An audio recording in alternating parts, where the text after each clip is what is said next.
Hello, everyone, and good evening. We are so excited to be here this evening. We are been looking forward to this event, I would say all summer. It's something that's very personal to me. These two books that we're going to talk about tonight have been on staff favorite shelf for as long as I can remember. So they might look familiar to you, and if not, we hope that you are intrigued by tonight's conversation. So we will go ahead and get started. I'm so excited to see people tuning in. My name is Stephanie, and I am with The Novel Neighbor. We are an independent owned and operated bookstore found in St. Louis, Missouri. Tonight, we are in conversation with Rebecca Makkai and Kate Reed Petty. And I am not joking when I say how excited we are for this conversation. It is yesterday was the paperback release of True Story, which first of all, let's just talk about how beautiful of a cover this is. It's incredible. I am a big fan of beautifully covered books. And then, of course, you might recognize Rebecca Makkai from The Great Believers. So before I bring them onto the screen, let's just do a little bit of an introduction. Rebecca Makkai's latest novel, The Great Believers, was a finalist for both the Pulitzer Prize and the National Book Award. It was the winner of the ALA Carnegie Medal, the Stonewall Book Award, the LA Times Book Prize, the Clark Fiction Prize, the Midwest Independent Booksellers Award, and the Chicago Review of Books Award. Her other books include the novels The Borrower and The 100-Year House, as well as her collection of short stories, Music for Wartime. Rebecca is on the MFA faculties of Sierra Nevada College and Northwestern University, as well as the artistic director of Story Studio Chicago. And of course, Kate Reed Petty, who again, paperback release celebration of True Story. Kate Reed Petty has been recognized with a Narrative Magazine 30 Below Award, as well as grants and scholarships from the Robert Deutsch Foundation, the Mount, Bloedel Reserve, and the Sewanee Writers Conference. Her short fiction has been published in Electric Literature, American Short Fiction, Blackbird, Ambit, Nat Brut, and Los Angeles Review of Books. She has a Master of Letters from the University of St. Andrews in Scotland, and she is tuning in with us tonight from Baltimore, Maryland. So please join me in welcoming Kate Reed Petty, Rebecca Makkai. Hi. Hello. Hey, thank you so much. Oh, thank you so much for being here, Rebecca. It's an honor to talk to you tonight. I'm really excited about this. So what I think you know, but I haven't said directly, I read this book last year when it first came out in hardcover. Just didn't know anything about you, didn't know who you were, picked it up and was completely riveted, and told a lot of friends to read it and was very excited about it. And then I think it was, like I was reading, telling people to read it. And it wasn't until I got to the acknowledgments that I realized we have the same editor, which makes a lot of sense, especially looking at other things she's edited in the past few years. It just all clicked why I loved this book so much. So I'm so excited. And obviously, this being your debut, you were a new writer to me. I hadn't come across your short fiction. So the first thing I want to talk to you about, and I'm sorry, because this is the question that everyone with a book out in the past year has been asked, and I'm very sorry, but no, I love it. Okay, this book came out, I'm assuming, just about exactly a year ago, maybe a little longer. Is that about right? Yeah, exactly a year ago. Yeah, August 4th, I think. Yeah. Okay. Which was maybe not the worst time to have a book out, because I think the people who had a book out say early April of last year, when everyone was still very confused. That might have been a specifically harder time. But I would love, I'm sorry to ask you the thing, like relive whatever, but to have a debut come out in this very, very, very strange time. I'm going to ask you the inarticulate question of what was that like? Yeah, I know. I mean, I appreciate the question, because it's like, that's all I feel like that's all I talk about with friends and family still. It's like, you can't help saying like, how are you? And like, isn't this phase of the pandemic weirdly hard? And like, it's always on everybody's minds. There's some things like you say, like, I feel really lucky that it didn't happen that I wasn't trying to get something out in April when everything was super confusing. I actually made it a little bit harder on myself in a way that I'm proud of, but was like a little bit complicated. I wrote an essay because I had been watching a lot of like Zoom events that other people were launching their books. So I was trying to think about like, how am I going to do this? What is this going to be like when my book comes out? And so I was watching all of these and I realized like everybody continued to do kind of the same thing over and over again. And I was feeling like, man, like we're kind of like, shouldn't we do something more interesting online? And I wrote an essay basically calling for people to kind of be innovative about their online book events and do something creative and new.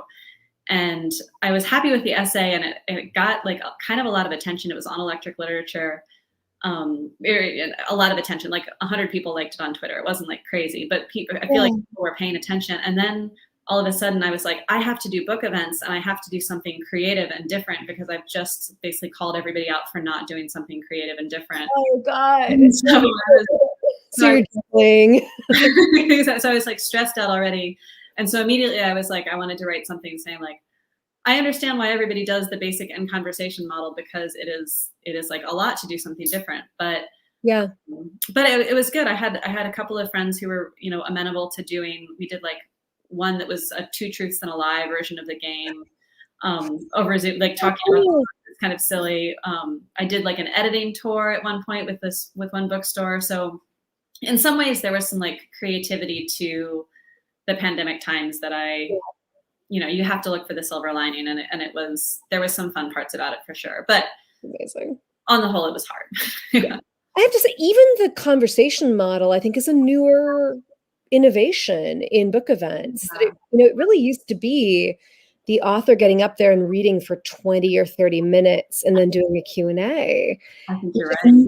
Nobody's favorite, not the author and not the audience, right?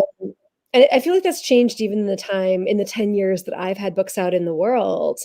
A lot of my first events were just me up there reading to you. Like I was the second grade teacher and you were sitting around for story time. And now, I mean, very occasionally I'll do a solo event, but it's much more interesting to be in conversation, I think, with other people. So I totally agree. And that is kind of a fun thing too, that like you and I are in different states right now. Like we can have these conversations kind of from anywhere, which is pretty special. Yeah. Although I have to say, I would be very happy to be in St. Louis, which I love. So I would too. I've actually never been to St. Louis, and I would love to visit that city. It's one that I've been like, oh, that would be really cool. Yeah. No, it's a great town. It's a great book town too. It's one of those. We were talking before we went on screen about how Baltimore, where I used to live, I got married in Baltimore. It's a great book town, but I think on book tour it gets overlooked, first of all, in favor of DC. Yeah. People feel like, well, we did that. And it's like, no one from Baltimore is going to drive to DC for a book event, to be realistic. Yeah. But just tons of great independent bookstores, really lively literary scene. It's not on a lot of people's maps. Yeah. The literary, and it's the only city with a major sports team named after a poem. It's true. We are like advertising ourselves as a book town, and there's so many amazing writers, both up and coming and like really well respected writers who live and work out of Baltimore as well. I mean, like Daniel Evans is here, Laura Lippman, who's like a star. Like there's a strong scene here. But it's just an overlooked city in a lot of ways. But I don't know. Sometimes we have some friends who are like, because there's a lot of people I know who have moved from kind of bigger cities and feels like Baltimore is kind of a hidden gem in some ways. And it's like, completely. Don't tell anybody. It's really special here right now. Don't tell anybody. I'm the opposite with Chicago. I'm like, tell everyone to move here. Don't move to Brooklyn, move to Chicago. No, you do sort of want your friends close by for sure. Yeah, no kidding.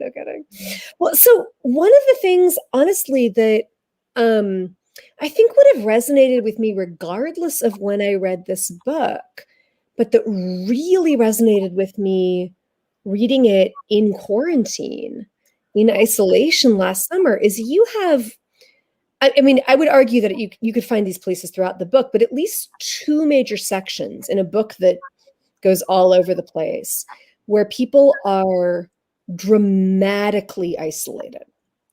The one being the sort of brainwashing situation. I don't know how I'm being careful not to give too much away. Sure, yeah. The sort of brainwashing, drugged out situation that happens with one character, and the other being this chapter with Nick being in the woods, and you know, those I think would have gotten deep under my skin, even if I read it in the middle of like the airport with 1,000 people around.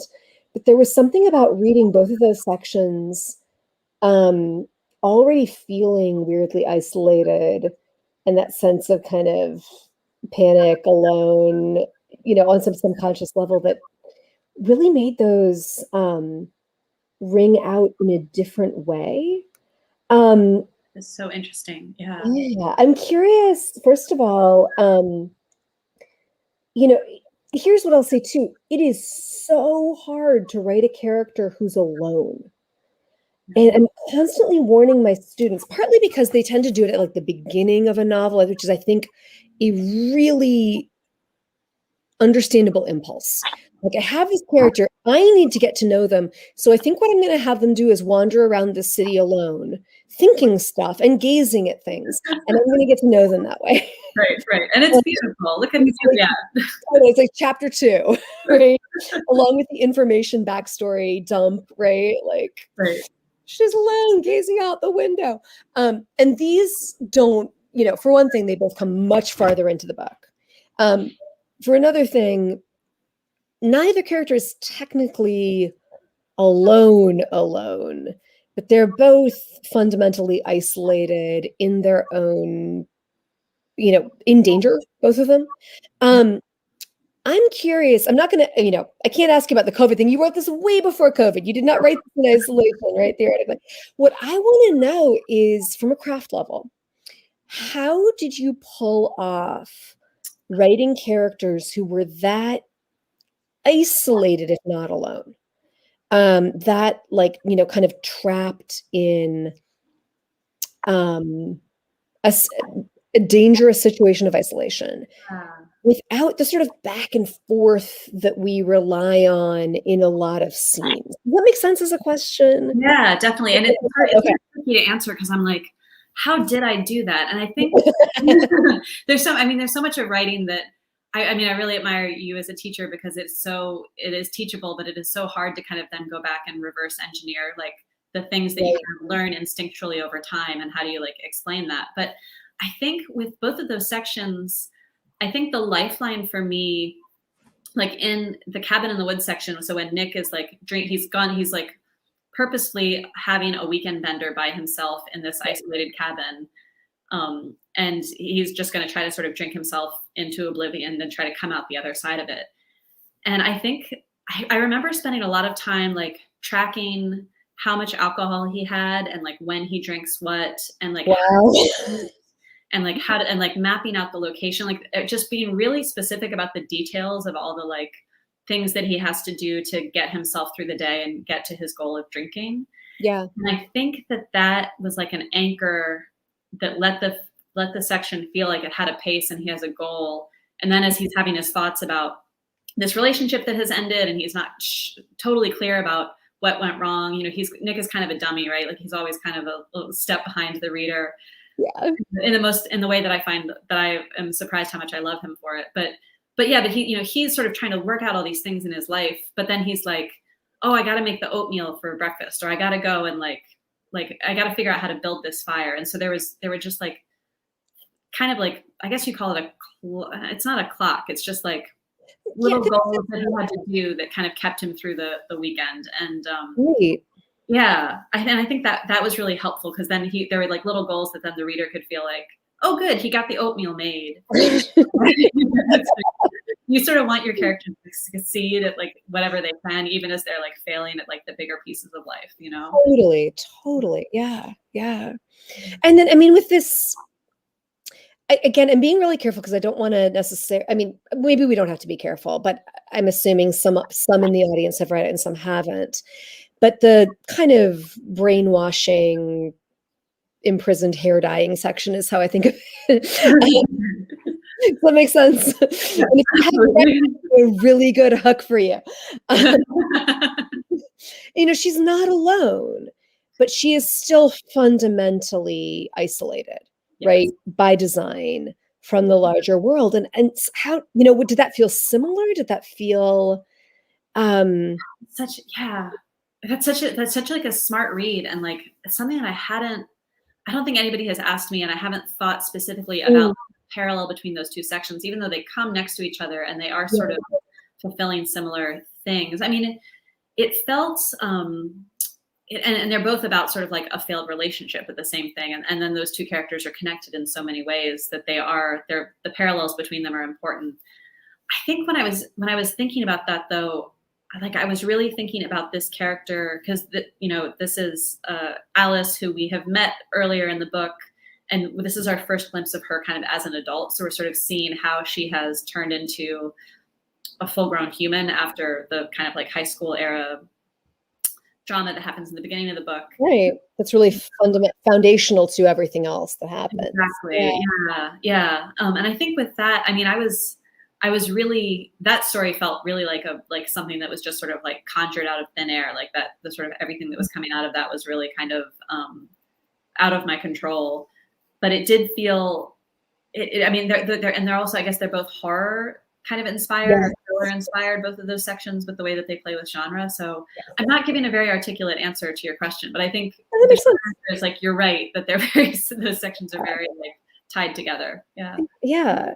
I think to me too, it's interesting always, like I read this book a year ago, and then I got the paperback honestly yesterday, looking back through it going, oh yeah. But just to look at what sticks in your mind vividly after a year. And those two to me are the sections that really, I could, give you with great authority multiple details about them, and other things are a little bit hazier, right? I think that kind of thing happens with every book. You have the things that stick and the things that are just as great, but they're not quite as sticky. And for some reason, those two sections. So I wonder if it is the quarantine. It might be that I would be like, I relate. So isolated, trapped person, drinking too much. I know, drinking too much and watching the most intense relationships, and like, is this good for me? Right. It's interesting because different readers have reacted to different pieces of the book. And one of the weird things about writing this kind of like kaleidoscopic book is that some people hated some of the sections that you're talking, readers will come up to me and be like, I love this section, but I hated this section. I'm like, that's great. I mean, I'm happy for any interpretation, but it's interesting to think about like what sticks with people in a novel that has such different pieces. Yeah. Something that I've realized 4 or 5 books in is that with any book where there's any kind of contrast, like there's a past present, or there's a Bob section and a Carol section or whatever, people feel the need to pick a favorite, and then they want to tell you what their favorite was, and then sometimes they're like, and I hated Carol. And it's not that they necessarily really dib. There's this human impulse, I think, to like pick, and this book gives us a lot to choose from, it, which after I'm going to ask you to read in just a second here. And then after that, I really want to talk about the genre play and the, kind of sectionality of the book. What I'd love to ask, here's 2 things I want. One is, I realize that I'm getting more and more vampiric as the sun turn on the light on this. We're on the East Coast, yeah. Or this is going to turn into like mystery hour with like the Svengoolie thing going on. So there's that. But the other thing is, I would love to ask you if you could read to us. And you said before that maybe you'd read to us from the Nick section. Yeah. So I love that. So here's what I'm going to do. I'm going to simultaneously ask you to read and turn on my light so that I terrify people's children in the background. Perfect. Like, great face. Perfect. Thank you, Rebecca. So again, I'm going to read from that Nick section when he is going to the cabin in the woods. And this is right at the beginning. You don't need any backstory. If you haven't read the book, it won't spoil anything for you. I'll just read a couple minutes. Nick was parked at one of those backwoods gas stations that haven't even installed credit card readers on the pumps. It was Thursday, 2 hours into the drive, and he was already bored. So when the check engine light had clicked on, he'd stopped at this gas station to check the oil in his mom's car, pretending he knew how. saying to himself in his head, "See, Lindsay, I'm responsible." But then apparently he didn't properly latch the bar that holds the hood open, and it lost its grip and slammed down on the fingers of his left hand. He anticipated the pain before he felt it, a sharp tingling and then a numb ache, and he knew it was going to be bad, and then, Jesus, he felt it, suddenly bad and getting worse. He jumped up and down a little bit, trying to push through the pain to its peak and out the other side, trying to tackle it head on, because the whole point of this weekend was to build up the discipline to look at pain straight in its ugly face. Still, his fingers hurt, but it was too early in the drive to start drinking. He'd never make it all the way to Lindsay's cousin's cabin if he started drinking now. So instead, he grabbed his backpack out of the back seat and pulled out the $70 bottle of bourbon he'd bought special for this trip and just held it against his left hand to see if the proximity made the pain better. And when it didn't, he opened the bottle and sniffed, which didn't really help either, except in the way that pregnant women learn to breathe. He thought about taking a little sip just to get his brain to slow down a bit and stop chattering like this, on and on and on, but it really was too early to start drinking, and there were people around. So he tucked the bottle into his backpack, congratulating himself on his discipline, and went inside the gas station and bought a packet of cigarettes and a lighter and a package of cookies and a big wax paper cup of Mountain Dew as reward for not drinking. He stood just outside the door with the sun in his face, set the soda and the cookies on the lid of a big red trash can, and unwrapped the plastic from the cigarette pack. Using his right hand to flick the lighter, holding the cigarette between his left thumb and pinky, because all his other fingers were still hurting, he lit up and inhaled. A beefy man with leathery skin walked past and gave Nick a look, like Nick was wearing a clown suit or something, even though he was just wearing jeans and an old Metallica t-shirt. Maybe the man was frowning because of the way Nick was holding his cigarette, or maybe it was because of the way his hair was cut, or maybe it was some essential thing about Nick, the air of a comfortable white suburban middle-class upbringing that Nick would never be able to hide. Nick tried not to let it bother him. What did he care what that redneck thought? All he cared about was how good this cigarette felt, and how great this trip was going to be, how great this trip already was. He pretended that his bender had already started, that the journey was the reward, that the drinking he was getting ready to do was just an excuse to be alone in the woods, instead of the other way around. And he switched the cigarette to his right hand and held it with his first two fingers, like all good Americans, looking at the road ahead of him and at the sparse woods beyond the gas station, where old cans and piles of trash were scattered all around. When his cigarette was almost gone, he pulled out another and lit it with the first, and it was delicious as he inhaled. But then he realized that if he didn't stop himself now, he was going to smoke this whole pack of cigarettes in the next half hour, and he was seized by an impulse to be good, to be better, to be strict with himself, and also to be wild. He started throwing cigarettes away, 3 or 4 at a time, enjoying the recklessness of it, the discipline and masochism, plus the sheer wastefulness. He really was such an asshole, wasn't he? Yes, you're right about that, Lindsay. And this was truly going to be a weekend of nonsense and chaos, a personal pan pizza-sized performance art piece. I think that's a good place to stop. Thank you. Fantastic. I love the phrase personal pan performance art piece. That's fantastic. So part of how I encountered this book, I was judging a book prize last year. Yeah. It meant that we were, it's just kind of general, like we were sent literally everything. Yeah. And because of the pandemic, we were sent everything on Kindle, which I'd never owned a Kindle in my life. Please don't buy a Kindle. They're terrible. Please buy your books from an independent bookstore. And you could do a Kobo if you like your ebooks, or you could do Libro FM if you like your audiobooks, which would be amazing and you can benefit. But the way this worked, and it was hell, was that they sent us Kindles that I then read stuff on, and it's been sitting uncharged now for the past year on my shelf.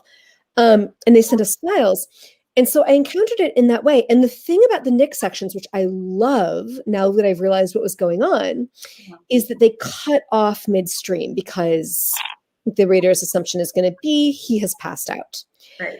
And so many of the files on the Kindle were compromised because they were like ARCs, but like advanced readers copies, but on the Kindle. And some of they were like compromised files that I assumed something had gone wrong with the Kindle file at first. And I was like, crap, I was really into this. What happened? And then I kept reading. I was like, it happened again. And finally I was like, wait a second, this is intentional. This is brilliant. I had to go back and like reread and see what was happening. But I mean, that's a gutsy move to just cut us off. Oh my gosh. Was that very scary? Yeah. Was that part of the original conception of that? Or like, I mean, you kind of come across that as you're writing and go, I think he passes out, or are you envisioning ahead of time, here's the shape of these, here's what's going to happen, we're just going to lose him partway through? Yeah, I mean, as I was, the other thing that happens in that section is that Nick's sentences, the drunker he gets, the shorter his sentences get. So he sort of starts with these long, like I was just reading that long anxiety kind of like run on sentences. And as he like gets drunker, he gets like shorter and shorter and then cuts out. And that was always kind of the shape of it. Like I was always seeing this as the experiment of like, how do I sort of take this person right to the blackout? And then it's sort of fun as a horror trick too, to then like the character blacks out and then he comes back and isn't quite sure what happened in the meantime. And that was the perfect way to kind of build suspense and like make this kind of, again, kind of like dummy character, like put him in danger that he can't quite realize. Yeah. I have to say, for anyone listening who's not a writer and doesn't already know this, the way I think of it is you have always, when you're writing, ideally, one of three types of question or mystery that's leading it. And one would be suspense, which is questions about the future. One would be mystery, which is questions about the past. And then there's what I think of maybe as intrigue, which is questions about the present. And questions about the present are almost impossible without confusing the hell out of a reader. Like, generally speaking, the like, what is literally going on here kind of question is not pleasant to encounter, right? You want to be like, what already happened, whether it's like a murder mystery or it's like The Hangover and like they wake up and what happened? Or for most books, the tilt is towards suspense. What's going to happen next? Is this person going to get out of this?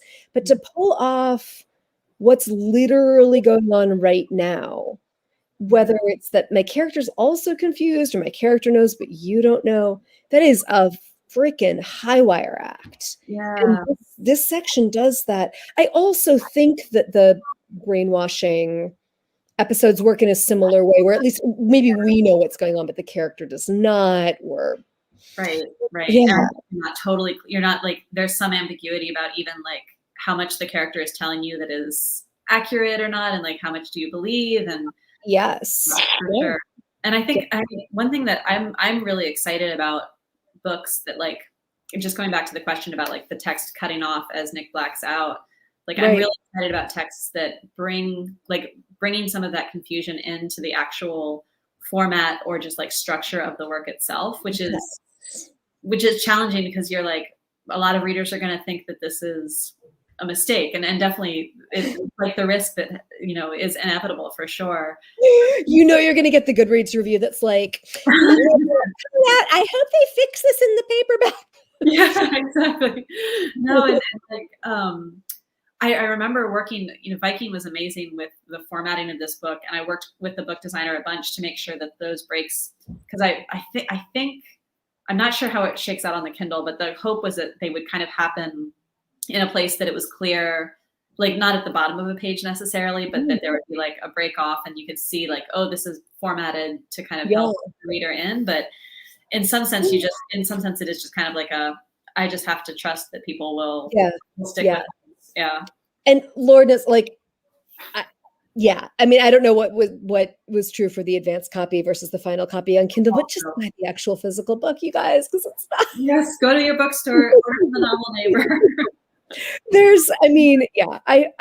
My second novel in particular, it's called The 100-Year House. I had really, it's a very complicated book, and I wrote it really with the understanding that people could be able to flip back and forth, like flip back to this list of who's in this place at this time and then flip forward, really not thinking about people who would be, doing that on Kindle or on audio where it would be impossible. Yeah. I love a good audiobook, but there's something that you can lose in the visuals. And look, I mean, you have different fonts for, emails versus written text. You have screenplays in here. You have so much texture in terms of format, style, all those things, that you have this visual cue. Because plenty of people, like, they need audiobooks for whatever reason. They're not sighted, or just the way that we can, listen. I think that's going to come across with a good audiobook actor, but it's another tool that we can use to our advantage. That could No, be it makes me think about, I don't know if you ever think about this when you're writing, but it's sort of exciting to think about. So for the audio version of True Story, for example, I went in and made some slight edits to, there's a section that's college application essays, and there's a teacher who is like writing comments in the margin that's part of the story. And so I went and made some edits for the producers were great, and to basically like clue, and they hired a different actor to do those margins specifically. Cassandra Campbell actually did it, who's like a star, which was amazing. But it was such an interesting creative exercise to think about, how do I tell this same story, but like give the clues that the reader needs audibly instead of visually. Yeah. And auditorationally through the ears. But it's something I have never done, and never before, because when I'm writing, I'm like on a computer and like I am interacting with text, and so that's what I'm thinking about. And then it's an interesting exercise to think about, how would I do this for like a digital reader or an audio Libro.fm reader. Yeah. And it's something I will say, like I have really severe ADHD, and audiobooks for me are a lot of the way I get reading done. I need to be moving. I need to be doing something else at the same time.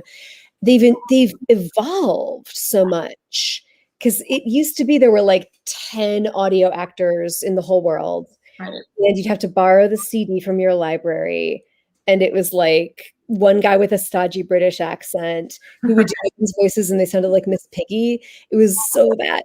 And the past like 10 years, it's evolved so much, but it is something I find myself now even editing towards that, where there's the question of even are you tagging dialogue with like she said, when visually someone could count back and be like, oh well, it's a new paragraph, so clearly this is speaker A. Does that come through on audio? And I find myself thinking about that as I write on the page, knowing that's cool. For me, that's how I consume a lot of my books now. That's really interesting. Yeah. I heard a really interesting, this is like a slight tangent, but I just heard a podcast interview with Laura Miller, who is a book critic at Slate. Right. Yeah. She's a great critic. But she had written a piece about like different voice actors and just the issues of like representation of like. Yes, I saw that.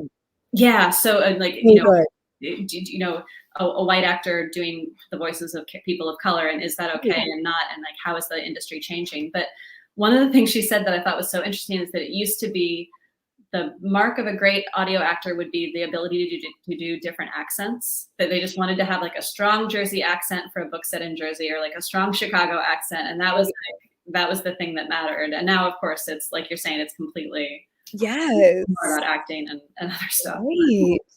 Well, and it's also, there's that question of like, are you going to have multiple actors? Are you going to have one? And if you have one, can that person, I did an event last month with Joshua Hankins for his book Morningside Heights, which I loved. I listened to that on audio, and they needed an actress who could speak Hebrew and do a Jamaican accent. Yeah. And the Venn diagram between them. There's a history there. There's actually pretty like separated of those two. Right. Yeah. But they found her. She was somebody. Right. I don't speak Hebrew and I'm not Jamaican. So to me, they were great. Yeah. The white girl from Chicago, they were fantastic. But yeah. So I want to talk to you a little bit about this mix of genres. Before I ask you this question, I just want to say to the audience that in like 5 minutes, it would be a great time for us to start asking audience questions. And I think Stephanie from the bookstore is going to pop back in. So if you want to put your questions into the chat box, tune me out. Don't tune Kate out. Tune me out while I'm hammering, and type your questions. And we would love some of those. That would be great. So hopefully you're not listening to me at all and you're typing questions, but so you're doing this fascinating thing with playing with genre within narrative. You're playing with writing within writing, which hardly ever works. And then you manage to pull it off.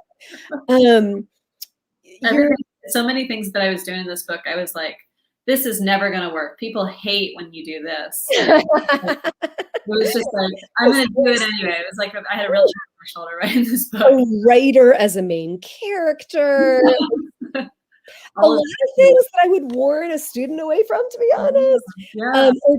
Not to warn away, but here's the way that I talk to students is to like, 'cause I have really advanced students. They're amazing. They're very often attempting too much. Especially with a debut. And what I'll talk about, and this is funny because I've never skied a day in my life, but I call them black diamond elements. Like, you're going to go skiing and you need the like warning sign on the mountain, like this one's going to kill you if you don't know what you're doing, right? Yeah. You can't, but this is a black diamond slip. That is a warning sign. That's a genius way to put it. Yeah. And often with my students, it's not only that they're doing one, it's that they're doing multiple, like 17 points of view, 5 generations, 6 continents, 1 ghost, and you're just like, oh my God, settle down. It's hard enough to tell a linear story. And you're doing so much stuff. And in a debut, and I don't know, maybe it's not the first novel you wrote. So that's maybe a question for you. I mean, it's the first novel you published. So first of all, not the unanswerable question is, how did you juggle all that and do it well and make it successful? The second question is, how did you know that it was working versus kind of like, I'm throwing spaghetti on the wall? Were there elements you pulled back from? I mean, maybe this is the version that you pulled back and you originally had 7,000 pages. I don't know. Yeah, no, and I have to shout out our shared editor, Lindsay Shorey, for helping. I mean, this book was similar in a lot of ways that she originally bought on submission, but she really, she wrangled, like there were definitely like stray edges that she wrangled and helped kind of pull together to make it cohesive. And it's just a brilliant editor. So I'm really grateful for her support on that. When I was working on it, I mean, again, like I was doing that thing of just like, this is never going to work. Like this is insane. But I was, as I was working at each section, I started working on sections individually. And so the first section of the book, the first like proper section of the book, takes place in a high school in the suburbs. And we meet that character, Nick, as a teenager. And that section was the first thing I wrote. And that sort of like, I was like, okay, I can make this cohesive and I can make this like a single piece that will make sense. Right. And later sections were the same, where I was like, okay, here's this character at a different time in their life, and I'm making this story. And I had that kind of like, in a way, genre was another kind of like scaffolding, where I was like leaning on like, oh, if I can just lean for a trope to make this feel like a contained story, that will work. And then I spent a lot of time thinking and working on just the transitions. Like it just was really important to me that a reader would just stick with me across the big jump from one section to a totally new genre or a totally new thing happening. And so I spent a lot of time like reading and rewriting and just thinking about what do those first pages of each new section look like, so that I wanted the reader to keep through. Right. And then, I didn't think, as I was writing it, I didn't think it was going to work. I wrote one novel in my like early 20s that never saw the light of day, and was definitely like a, one character, much a smaller story. Happy that it belongs in a drawer where it lives. That's the right place for it. But with this one, I was like, I just have to finish this. I'm having so much fun. I'm really interested in this story. I'm going to finish it, and then I'll write something that I can actually publish. Oh, interesting. It was more of just like I'm going to play with this and just throw spaghetti at the wall, like you say. At what point did you realize this wasn't bound for the desk drawer? This is embarrassing, but I have an elder brother who is also a writer, and cool. He I sent it to him. He was one of the first people who read it, and when he said that he liked it, I was like, yay, that's all I need in my approval of my big brother. So no, and to be honest, I like, as I sort of got to the ending, and I was like, this feels like something I can at least show people and kind of like see what is there. So it's been a joy that it has actually resonated and actually like sticks with people. I'm can't believe it, but very, very grateful. Yeah. Is your brother published? Does he have books out? So he writes screenplays and makes movies. Oh, so cool. Yeah. Okay. Yeah. That's amazing. Are you the only two siblings in your family, or? I also have an older sister, and she is amazing and smart, and she used to work in politics, and she now runs a flower farm and sheep and wool farm with her husband, and they're oh my God, beautiful, picturesque life. Yeah, she is also a huge supporter, and I also crave her admiration just as much. I'm a very much a youngest child, so I want to join your family. That sounds amazing. Oh my God, we're fun. It's a good one. That's great. We do have some questions from the audience, which I'm thrilled to see, and I hope people will keep sending in other ones too. But we have a question that is apparently for both of us, which is about the writing process, what our process is like. Do you write linearly, or do you write out certain scenes first? And I'm really curious for you with this, with a book that is not patchwork. It's not like you could reshuffle this book and it would be the same, but it definitely is in distinct pieces, right? So I would love to know the answer for you. The linearity question is really an interesting angle on the writing process question. I like that a lot. And I did, so I wrote each section of the book, I wrote linearly. So it was sort of start to finish. I was definitely working through how do I get through these situations that I put these characters in. But I wrote the big pieces, the second section of the book was one of the, I wrote much later in the process. It was, there was originally something else in that spot, and it just wasn't working. And so I came back and sort of created an entire new section for Alice in high school. So I was definitely hopping around. And in terms of writing process, I like to write linearly within a specific story or a specific thing, or whatever. But I do like to jump around just to give my brain something new and exciting to work on from time to time. So how about you? Is that? Yeah, it's funny because I tried a few years ago to use Scrivener, which is lovely software for writers that I hated. It's great, just not for me. And I was like, I honestly, the way my brain works, I need one document in Microsoft Word that is just 400 pages long, and I can just go. I will skip around if I'm stuck. I'll skip ahead. I'll sometimes start a project with, a scene where I don't know where it's going to fit. Once I really start, though, kind of writing from the beginning to the end. But if I'm stuck, I know one thing I could do is jump ahead. Yeah. And then all I need to do is now bridge the gap to that scene, right? But I think it's all there at once for me in a way that I don't know. It's interesting. So I've taught this novel workshop in Chicago for 10 years now, which I can't believe because I'm still 22 years old. So I don't know how that happened. These are really advanced novelists. A lot of them have MFAs. They're going on and getting published. And it's 12 students a year. So I'm seeing up close a lot of people's processes. And it's so interesting, the distinctions. There are people who just write in patchy patches and then sew it all together. And then you have the challenge of, is there an arc to this whole thing? Right. And then there are people who write linearly, but they write, and the challenge then is I wrote 700 pages and I just could never stop. Right. And I don't know how to cut the things out. Big chunks that don't need to be here. Yeah. It's never easy is the about it. Does seeing people's, seeing so many different writing processes so close, has that changed how you work or how you think about your work? Probably. At least in small ways. I think the biggest thing for me is you see the psychology again and again of the hills and valleys that people go through in loving or hating their book. Yeah. And, being stuck, being mad at it, whatever. And I think this is the benefit for my students too, being part of a cohort, is you start to realize that it has nothing to do with your book. It's not that you're a bad writer. It's not that you're blacked. this is just what happens. Feels, yeah. Oh, that's so heartening to hear. Yeah. Right. And we all, it's especially like, because this is in Chicago and we'll all come in and, it's like the January class in Chicago is everyone being like, well, I've been a little depressed. No kidding. Yeah. You don't say. You've been stuck. So, Yeah.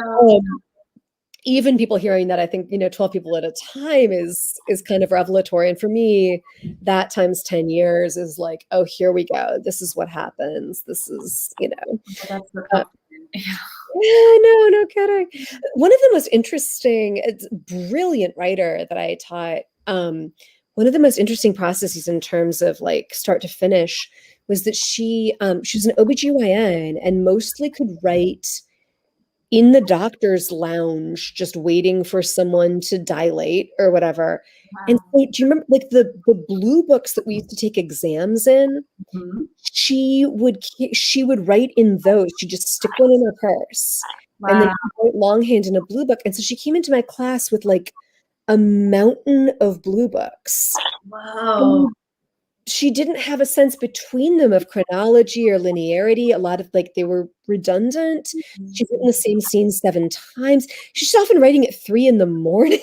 like in the middle of somebody's labor. Wow, that is so right. amazing. Someone's screaming in the background, and she's just waiting. But brilliant writer. And this is an example. It's someone who has more than enough material. But then it's the stitching together that's the issue, right? Right. It's a different process when you're editing rather than writing. It's like the discovery is totally different and works. But yeah. So another question we have, oh my gosh, we have a bunch now. Shoot, oh good. So a question we have is: were there any moments in the book where you wrote something you weren't expecting? How often did you surprise yourself? Ooh. I feel like that's like the white horse I'm always chasing with writing, is like the moment when you're like, oh, I didn't realize this is what's happening, or I didn't think this character would do this. So I think there were a lot of surprises in this book, and that's sort of the fun of it, and also the fun of like, oh, a reader is not going to see this coming either. Like that sort of excitement of like, it's like playing a really good prank on your siblings, right? You're just like, oh, this is going to be good and they're going to love it. Like, yes.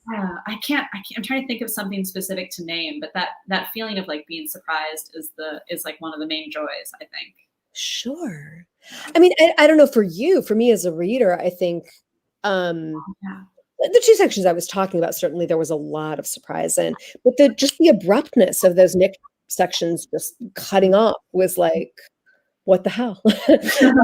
Right. I mean, maybe you saw it coming a mile away, but yeah, I'm trying to think. I mean, I think Nick crashes his car in that section. This is a little it's a little bit of a spoiler, but not too much of a spoiler to say that he crashes a car. It seems it's destined from the beginning, and that was something that I didn't know was going to happen when it happened, and that was sort of fun for that to feel like, oh, a car crash, because that is always a surprise, and so you like. Yeah, and I agree with you. Those are my favorite moments when I'm reading a book as well, and I'm like, I can't believe this is the case. Like, this is heartbreaking, or this is exciting, or whatever. Yeah. So maybe sort of related, in terms of kind of your own relation to the text, we have someone asking, has the book changed for you at all now that it's been out in the world for a year with people reacting to it? Do you look at anything differently in your text or see new things? Yeah, I mean,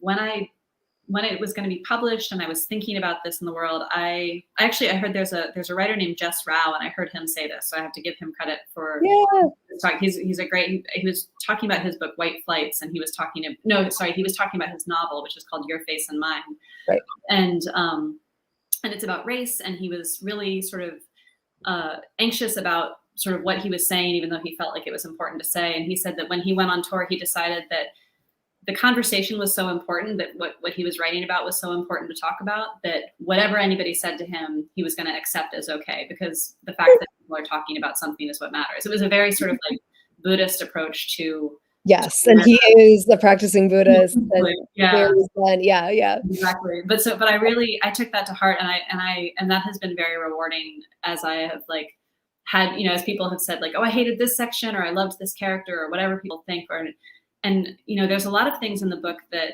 you can choose to, I don't want to say you can choose to believe, but like the title True Story is a provocation, and the idea that what is truth is like very present throughout the book. And so people have frequently come up to me with their idea of what is real or not real, or their interpretation of what is true.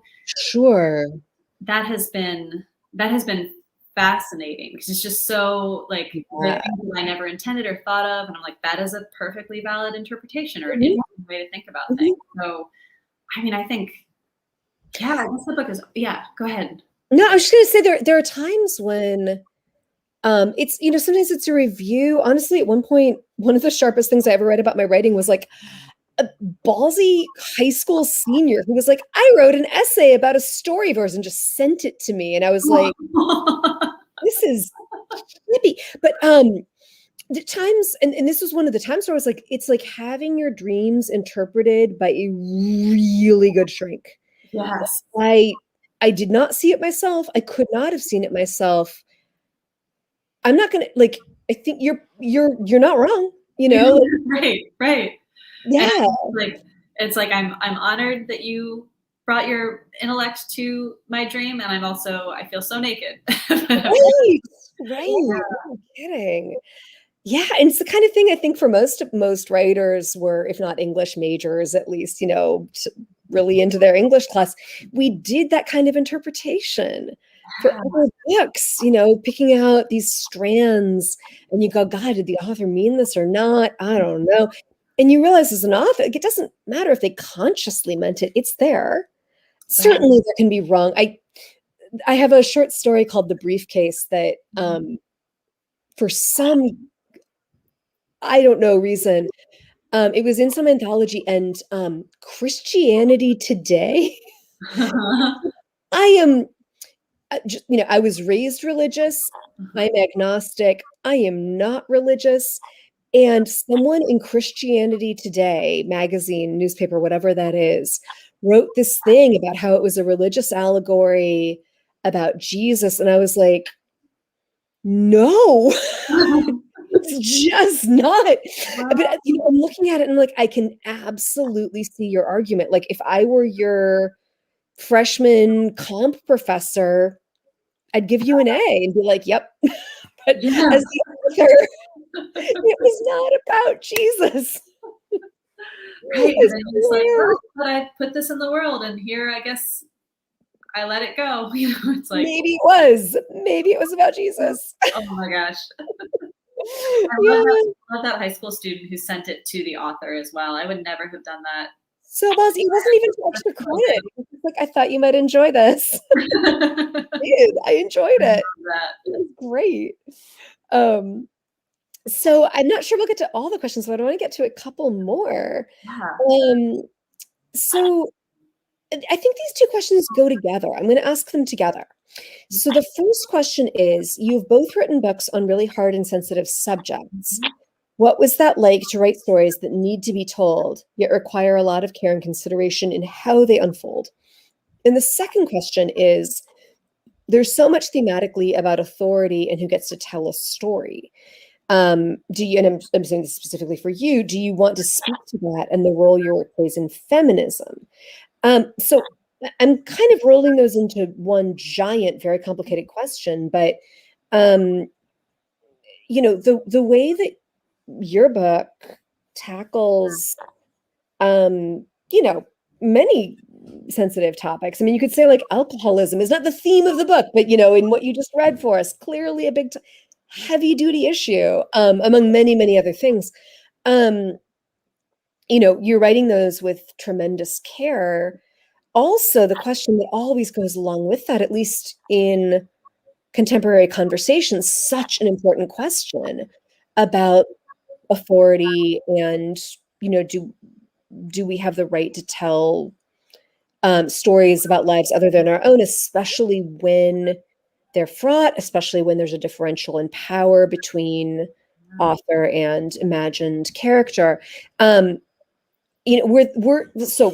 the way I'll start, just so I'm ending you like answer everything, is were there, let me ask, were there elements of true story themes, storylines that felt scarier to write, whether because of the weight of the topic or because of your own distance from the topic, or both? Yeah.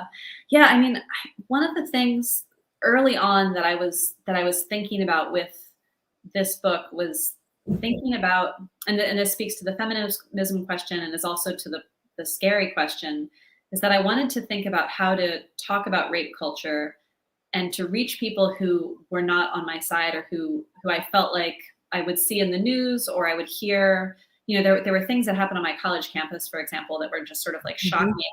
And as I was writing this book, I would think about, how do I argue with just like the doofuses who are saying, who are not thinking at all about these questions, right? And so in some ways that was really scary, because and so that's sort of where Nick comes from, this sort of like male character who takes up a lot of space and is at the center of a book about rape culture. Right. And so the scary thing about that is that, like, am I giving too much oxygen to a male character who is on the wrong side of this? Or, he is not necessarily, I don't want to say he's on the wrong side, but he is very misguided and has a lot of wrong opinions about the things that he is a bystander to. So he's not a direct perpetrator, but he is implicit. Right. But the reason, so it's like scary, but I was like, well, this is not every story in the world. This is this specific story in the specific book. And what I'm trying to do is think about the role of bystanders and the role of sort of everybody around these kinds of traumatic situations, as well as then thinking about, Alice, the people who are actually at the center of it. Yeah. It was something I thought a lot about, and I think, and so it's scary, but like that thinking is also part of why I wanted to write the book, is just to think about how do we all talk about other people's experiences that we can't own, and yet we do, what role and what responsibility do we have to hear them, or to raise their stories, or to make space for them, and what do we all have, what's our responsibility in society to be part of these things? Because it's right, like you don't want to, and with the power differential, you don't want to speak for other people, but that doesn't mean that we can just sit and not say anything, if that makes sense. Right? Absolutely. And also, I think, I've been asked this question infinitely in the past 3 years. The Great Believers, my last novel, is about the AIDS epidemic in the 80s. Not only am I not directly a part of the community affected by that, I was 7 in 1985, which is the year my book starts, but certainly you could be very, very purist about all of this and say you should only write about your own experience. What ends up happening then is erasure. Because if I write a novel that is entirely filled with white 43-year-old college educated straight women, that's bananas. Like, second, I mean, what are we doing? And whoever you are, right? Like, if you're only writing from your own point of view, you're not gonna populate a novel. Responsibly. It becomes more and more fraught the more you're writing from a more represented place on that representation ladder of what we tend to see in society. It becomes more fraught when you're telling stories that have been less told, etc. But and also, and definitely working in a published industry that is a publishing industry that does prioritize white women writers, for example, and the class is not even women, and so there's like a lot of structure going on within that. But I also think, like, as artists, we have to be thinking about these issues within the work that we're making, right? And like, however you do that is important. I think one of the hardest things for me to realize, even just as a debut author, was the ways in which publishing is not a zero-sum game. It was hard for me, just like my first book, as friends I had just met started winning all the awards that I didn't even know existed, or like getting on the end of year lists, and I was like, what's happening? it messes with your head so much. Publishing. Right. Yeah. This is the thing I'm always warning debut novelists. I'm like, you're gonna have a great year. Turn off your social media starting like November 10th. Just do not look at it. You don't want to know the end of the year, like rankings. So painful. I hate that. Yeah. But what I realized, maybe not with that first book, but at least in the, shortly after, was the way in which it's readers are not going to read one book a year. Readers are going to get on tears. Like, I like one book and I'm having fun reading. Now I'm going to read 10 more. I like a book on this topic. I'm going to look for more books on this topic. And, something, let's say people read a book like yours, that really does get at those topics of rape culture, of silence, of memory, regarding trauma, right? It's realistically, ideally, but also realistically, it's not going to be then the only book they read on that subject. Absolutely. Either they're already reading many books on this, or they read that and then they go, you know what, I'm going to read a memoir like Lacey Crawford's Notes on a Silencing, which is brilliant on the same topic, or I'm going to read another novel from another point of view. What would a person of color's take on this same topic be? And it's gonna, reading gets more reading rather than kind of checking a box. Right, and then I read the book for the year, which is good. So yeah, and independent bookstores are doing such amazing work curating and like pushing those books too. Yeah. Speaking of, welcome back, Steph. What a perfect time for me to come back up. That was so unplanned, but thank you for the independent bookstore shout out. Well, and I just want to remind some friends that are watching with us. We do have, I did not mention this at the top, but I just want to be clear. Not only can you order the book, which is in the comments, and I'll throw it back up again in the banner as well, but we have signed book plates. So something super cool, while we're also on our anti-Kindle, you can't get those from Amazon, so buy from your independent bookstore.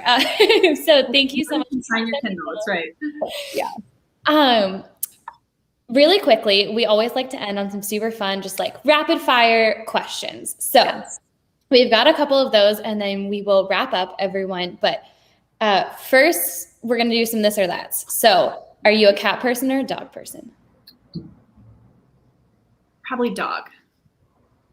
I feel like it's like a trick. It's like revealing a lot about me that it took me a second to answer that. Rebecca? I'm supposed to answer too. Dog, very much dog. I have a wonderful mutt somewhere in the background here. Yes. That is great answer. Sorry to the cat people out there. I do also have a cat, so I can't act like I am just pure dog. Winter or summer? Summer. Oh, 100%, wow. Yeah. All right. I think those of us who might be tuning in from St. Louis are well, maybe it's not July in St. Louis. We'll be down for a summer. Yeah. It's very humid here. This is such a millennial question, and I'm sorry. Avocado toast or a smoothie bowl? Ooh, avocado toast. Avocado toast. I had it for lunch today. It's fantastic. What a day. Because I, as a millennial, I'm not a millennial. I mean, in some age ranges, you are actually. I feel like that. Totally. I am in the micro generation. That's what.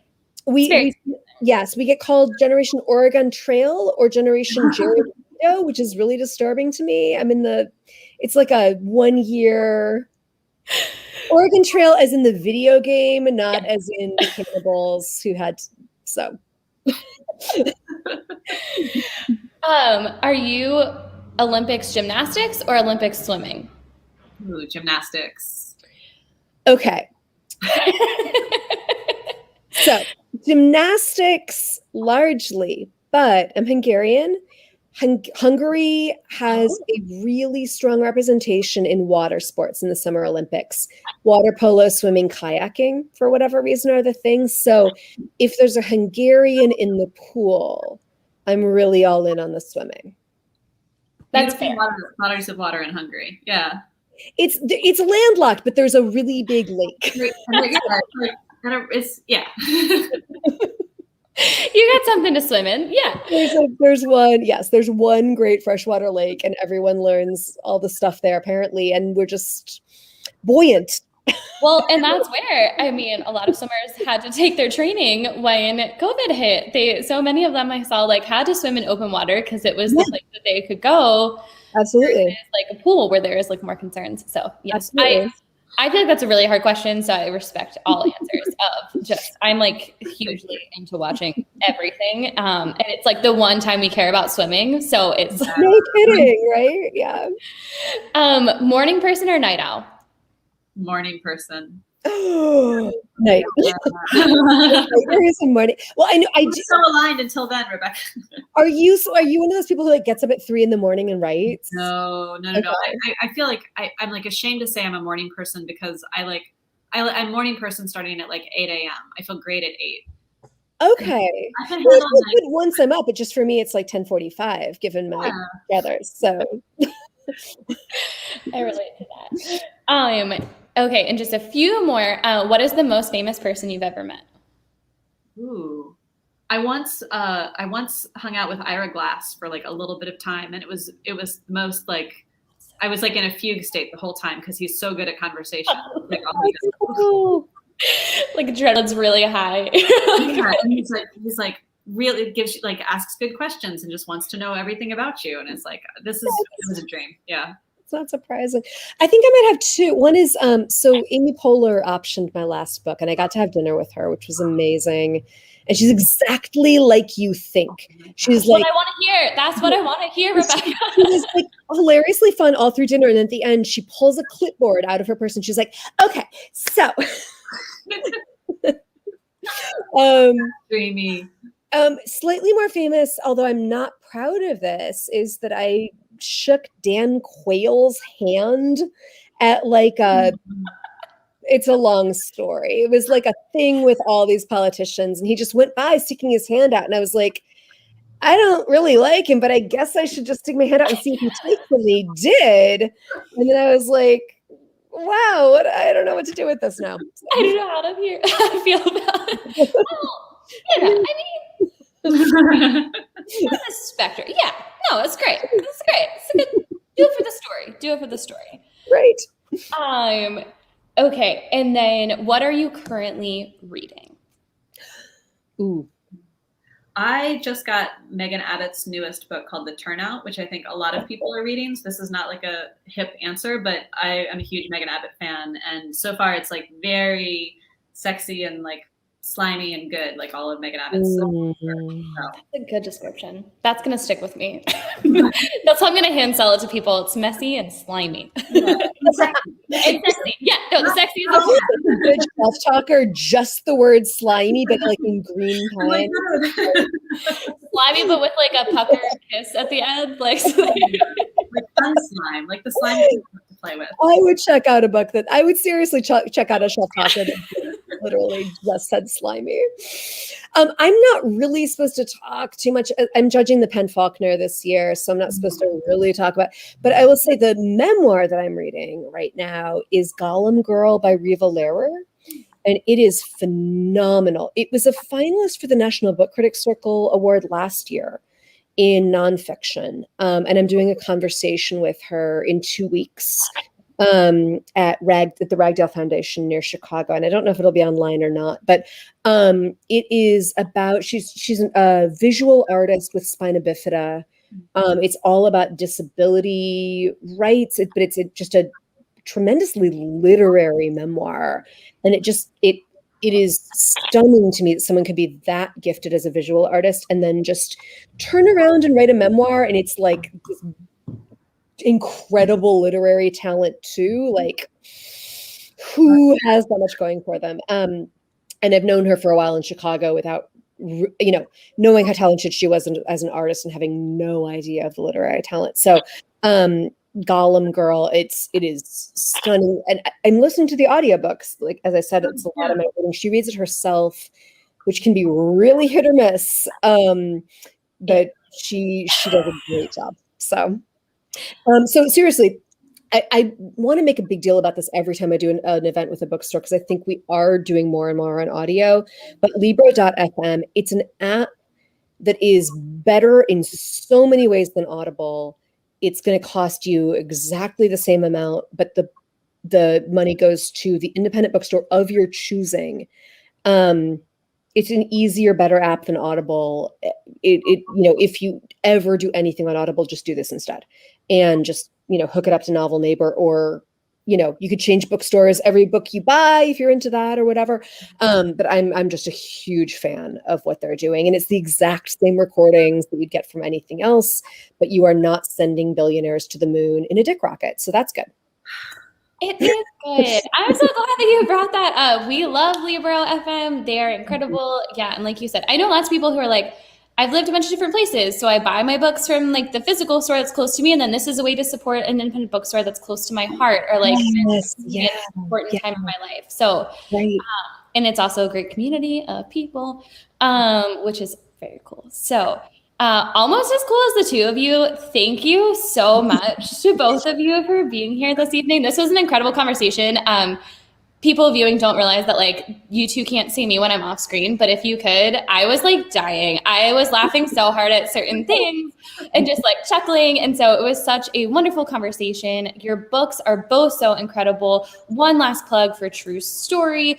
Again, we have signed book plates, and you don't have to be in St. Louis to order from us. We are happy to ship to you. And just to plug, also great. We have that as well. So if you want to do a 2-for-1, we save on shipping, and we'll ship you both of them. We have them both in store. So thank you so much to both of you. Thank you so much to everyone who joined. I know we're having lots of thank yous. There's definitely a lot of love in the chat for both of you, and appreciation for your stories. So thank you everyone for watching, and we'll see you next time. Thank you so much.